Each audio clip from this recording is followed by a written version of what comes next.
Баршаңызға қайырлы күн достар. Бүгін сіздерге өте дәмді осындай бенто торттардың кожитарын жасауды үйрететін боламын. Қалың болып шығады, ортасы піскен, өте керемет болып шығады, дәмді болып шығады. Видеоны соңына дейін қараңыздар. Алдымен ыдысқа 3 жұмыртқаны саламыз.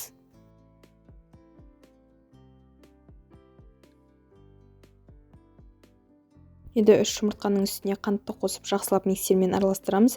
Достар, осы бенто торттың кожитарының құрамын астында описанияға жазып қоятын боламын. Қанша грамм қосатындарыңызды. Енді жақсылап араластырамыз миксермен аппақ болып көпіргенге дейін.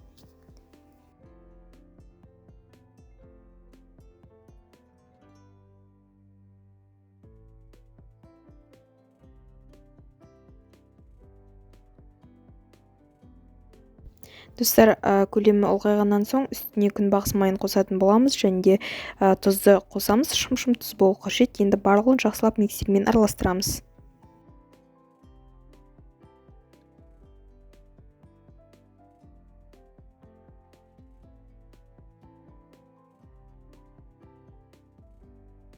Енді үстіне сүтті құямыз. Және де барлығын жақсылап миксермен араластырып, ұнды қосатын боламыз. Ұнның үстіне разрыхлитель какао қосып, барлығын жақсылап електен өткізіп 2-3 бөлікке бөліп қосамыз.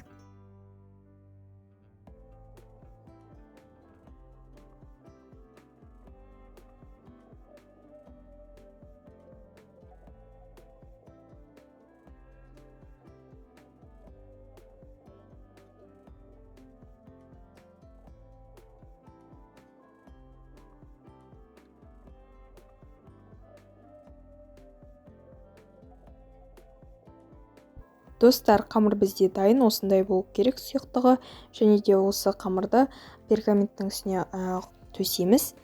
Осылай пергаментті жайып, үстіне май жақсаңыздар да болады, пешке жібереміз.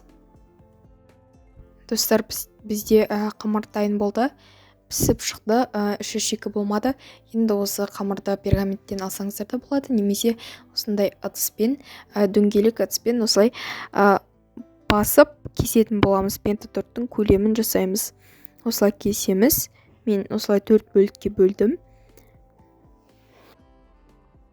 Енді осы кожитарды пергаменттен босатамыз. Сол кезде бірден дайын тұрады, осылай дөңгелек болып, немесе бірден пергаменттен босатып барып кессеңіздер дұрыс болады. Пергаменттен толық суғаннан соң барып ажыратқаннан соң, осылай бізде бенто торттардың кожитары дайын. Достар, бенто торттар жинайтын кезде крем-чизді жағуға болады. Видеоны соңына дейін қарағандарыңыз үшін рахмет. Каналға тіркеліп, лайк басып, өз пікірлеріңізді қалдырып кетіңіздер. Қош сау болыңыздар.